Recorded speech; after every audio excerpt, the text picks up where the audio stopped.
Senhor presidente, senhores deputados, cumprimento todos os sindicatos que estão presentes, lideranças sindicais, professores, trabalhadores de educação, sindicatos das IES, os policiais, civis, enfim, fórum dos servidores que com muita disposição estão aqui cumprindo a sua tarefa difícil e de grande importância histórica nesse momento triste porque passa a sociedade paranaense e brasileira. Nós começamos essa sessão com uma boa notícia. O desembargador Jorge de Oliveira Vargas, que é professor de Direito Constitucional, deu uma liminar, entendendo que o governo do Paraná descumpre a Constituição, agride a Constituição, ao mandar para essa casa uma emenda à Lei de Diretrizes Orçamentárias, que revoga uma lei, resultado de um acordo depois de uma luta muito dura, do massacre de 29 de abril, de uma greve ampla e geral de longa duração, parte dos servidores do Paraná, principalmente da área de educação. E o governador, o acordo foi legitimado em lei que esta casa aprovou. Os servidores recuaram muito em 2015. Aceitaram, inclusive, um arroxo de 2,5 bilhões de reais. O governo do Estado, de maneira autoritária, sacou da Previdência do Paraná e deixou de pagar o reajuste da totalidade, pegando 2,5 bilhões de recursos que pertenciam e pertencem aos servidores. Terminou o ano 2015, como diz o deputado Lemos, com superávit de 2 bilhões de reais. E tinha tudo para dar o reajuste. Mas descumpriu a lei. Por que descumpriu a lei? O desembargador, isso é muito importante que se diga, o desembargador Jorge de Oliveira, como constitucionalista, Jorge de Oliveira Vargas, ele está atento que em março deste ano o STF, julgando uma ação do Estado de Tocantins, entendeu que existe direito adquirido a reajuste previsto em lei. Ou seja, o reajuste que está previsto nessa lei que o governador está tentando revogar é um direito adquirido dos servidores do Paraná. Portanto, e quem diz isso é o Supremo Tribunal Federal julgando essa ação. A ministra Carmen Lúcia foi relatora.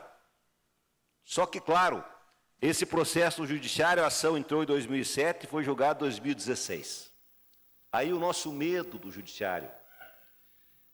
A sociedade paranaense vai assistir nessas horas dessa tarde de hoje uma luta lá dentro do Poder Judiciário. Nesse exato momento que eu estou falando, os senhores estão aqui, lideranças e representantes do governo Beto Richa estão lá no Judiciário fazendo um mandato de segurança, tentando com que o presidente suspenda a liminar, revoga a liminar. Isso é uma educação, é pedagogia popular. Porque nós todos temos certeza que o governador Beto Richa não está dando o reajuste, tentando não dar o reajuste, não é por uma questão econômica. É por uma questão política e ideológica. Isso tem que ficar claro para o povo do Paraná. A situação do Paraná é diferente da situação do Rio Grande do Sul, de Minas Gerais e do Rio de Janeiro. Aliás, quem diz isso não sou eu.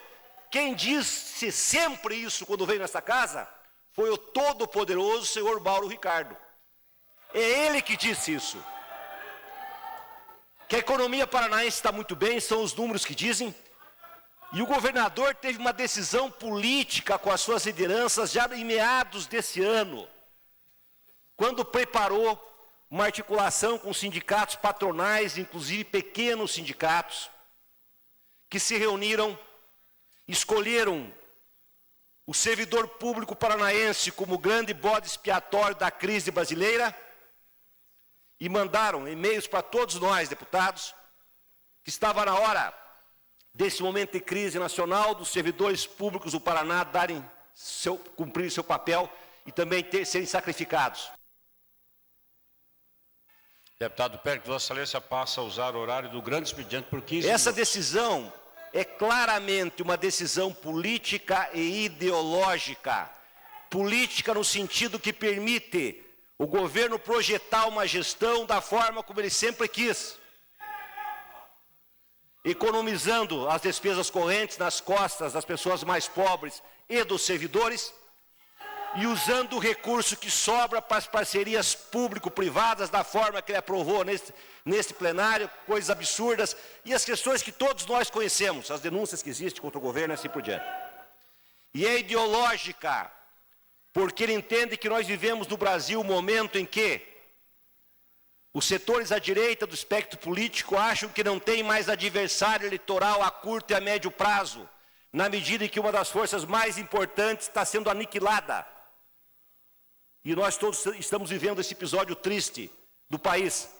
Então, como politicamente o governador não vê mais adversário político à sua frente, ele pode realizar o seu projeto político ideológico, aproveitando o momento histórico de direitização da sociedade brasileira, permitindo inclusive e dando vazão a que movimentos claramente de cunho fascista saiam às ruas, como o movimento Brasil Livre, façam encontros nacionais com a presença de um ministro todo-poderoso do Supremo Tribunal Federal, o senhor Gilmar Mendes, que todos sabemos a posição política e ideológica deste senhor.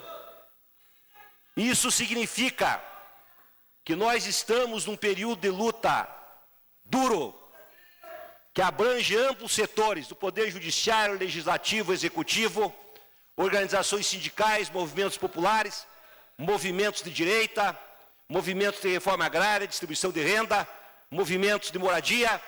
É um longo período das forças populares que sabem que apenas o Estado brasileiro, em toda a história brasileira, o único elemento que em alguns momentos históricos foi progressista e conseguiu realizar a distribuição de renda, conseguiu melhorar a vida das pessoas humildes e pobres, colocar recursos à disposição dos agricultores familiares, construir casas populares, foi através de governos, através de setores do Estado, quando tiveram no poder, uma maioria, num período histórico. E hoje a luta exige de cada um de nós um fôlego largo, a maturidade de compreender que nós temos que falar em primeiro lugar para o povo do Paraná. Não podemos nos contentar e conquistar apenas nossos pares, apenas nossos companheiros servidores públicos, que, claro, a conquista do imaginário e da mente, do coração dos servidores é a conquista fundamental. Mas isso nós temos certeza que sindicatos com o poder da PP, com a dimensão, a grandeza histórica, já conquistaram há muito tempo, os demais sindicatos que se mobilizam no Fórum dos Servidores e também os sindicatos aí das IES, que têm uma posição diferente, que também deve ser respeitada. Mas a grande tarefa é conquistar o imaginário, o coração e as mentes do povo do Paraná e do Brasil nesse momento em que nós estamos atuando. Por isso, novas formas de luta, além da greve, da paralisação, devem ser tentadas e buscadas, trazendo a consciência para nossos estudantes, pais e alunos, para as pessoas que precisam do SUS, que obriga às vezes uma enfermeira a trabalhar 15, 16 horas por dia para poder sustentar sua família, tem que ter 2 empregos para poder sustentar, ficando praticamente dormindo poucas horas, assim por diante. A sociedade precisa compreender que a qualidade da educação para os seus filhos depende da condição do servidor da educação. Que a saúde do SUS depende, em primeiro lugar, das condições psicológicas, sociais, mentais dos trabalhadores da saúde, dos policiais civis, da polícia militar e assim por diante. Essa conquista e essa luta que todos nós devemos travar. Quando o Fórum dos Servidores nos procurou, ele deu um exemplo, na minha opinião, de maturidade. Inclusive, talvez um pouco de ingenuidade eu confiar mais uma vez no governador Beto Richa, mas fez isso com boa fé e com maturidade das dificuldades do momento atual, depois de um longo processo de greve, o calendário escolar que significa isso, o sacrifício para nossas crianças. Ora, depois de tudo que o governo fez, primeiro desrespeitar a lei que ele mesmo mandou para essa casa, a Assembleia promulgou. Fingir, fazer um teatro que ia tirar as emendas da casa, se os servidores voltassem à negociação. O fórum suspende a greve, volta à negociação, faz um enorme recuo, apresenta uma proposta em que há um recuo novamente, como houve em 2015, colocando o valor que o próprio governo diz que tem para negociar, pedindo que o governo, então, dê o reajuste, porque o reajuste é universal, é para todos os servidores, quase 300 mil no Paraná, e atrase as promoções de carreiras e progressões, coloca no papel e o governo, surpreendentemente, traz mais uma vez a si mesmo, inclusive, algumas lideranças que vieram aqui, que fizeram acordo, e manda novamente para a Assembleia a mesma emenda que fazia menção de mandato desde junho. A luta ideológica se aprofunda. Hoje, no jornal, tem um manifesto aos deputados estaduais da cidade paranaense. Mais uma vez, estabelecendo o servidor público do Estado como grande responsável pela crise e aquele que deve contribuir para superar a crise, assinado nada mais, nada menos pela FIEP, pela FACIAP, pela AESIC, pelo Pro-Paraná, pela FAEP, pelo Sinduscom, pelo IDL, pelo FECOPAR, pela ACP, pela FEComércio, pela FETranspar. Isso é luta política e ideológica.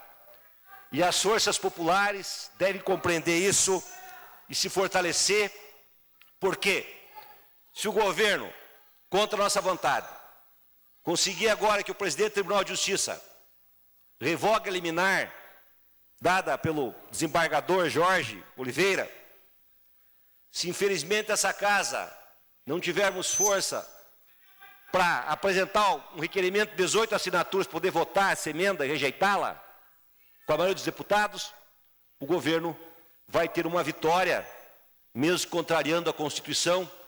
Nós sabemos que lá, não sabemos quando, o Poder Judiciário vai acatar essa liminar, mas talvez demore muito tempo, que é o que o governador quer fazer. Ele não tem nenhum compromisso mais da reajuste, talvez faça isso não só para 2016, mas também para 2017, para poder implantar o projeto político e ideológico que ele tem para esse Estado, porque sentem condições de fazê-lo. Por isso, nós precisamos refletir. Novamente vai pagar a crise no Brasil, as pessoas pobres e humildes. Triste esse país nesse momento, e esse Estado. E o mais duro é que setores da classe média, de classes médias tradicionais, acabam acreditando no canto da sereia, e é natural, até foi assim em toda a história do mundo, lá na Alemanha, na França, que setores da classe média, quando veem seus direitos prejudicados em algumas condições, eles vão descontar em quem?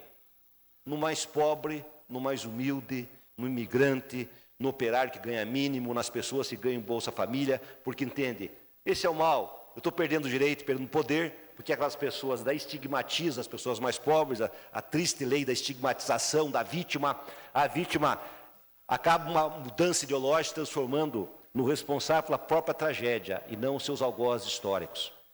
Triste esse país, mas infelizmente isso que está acontecendo, e de nossa parte, nós vamos lutar no que nos cabe aqui dentro desta casa, como fizemos, apresentamos um requerimento, falta uma assinatura, já temos 17 assinaturas, falta uma assinatura. Se o desembargador, já temos 18... Temos, deputado Neyler Prevô assinou. Quem? Deputado Neyler Prevô assinou. Ótimo, a informação que eu tinha. Então temos 18 assinaturas. Se por acaso eu não sabia a informação que eu tinha um pouquinho atrasada, a coisa muda a cada minuto. Como temos 18 assinaturas, nosso papel aqui vai ser, caso o presidente revogue a liminar, nós vamos lutar com os senhores deputados, rejeitem a emenda do governador Beto Richa e aprovem a nossa emenda que segue a orientação do Fórum de Servidores, porque o Fórum representa a grande maioria dos sindicatos, com o respeito que temos também pelos demais sindicatos que não concordam com essa proposta. Mas de qualquer maneira, se essa proposta for votada, será um patamar básico inicial. A negociação vai acontecer. O ano que vem vai ser mais fácil, final de ano é difícil de organizar movimento, todos nós sabemos disso, mas o ano que vem, com a energia redobrada, nós partimos de um patamar mais avançado e vamos às ruas lutar para que o direito sagrado dos servidores do Paraná, que é ter pelo menos o reajuste da inflação, seja consolidado, graças à força de todos nós. Muito obrigado.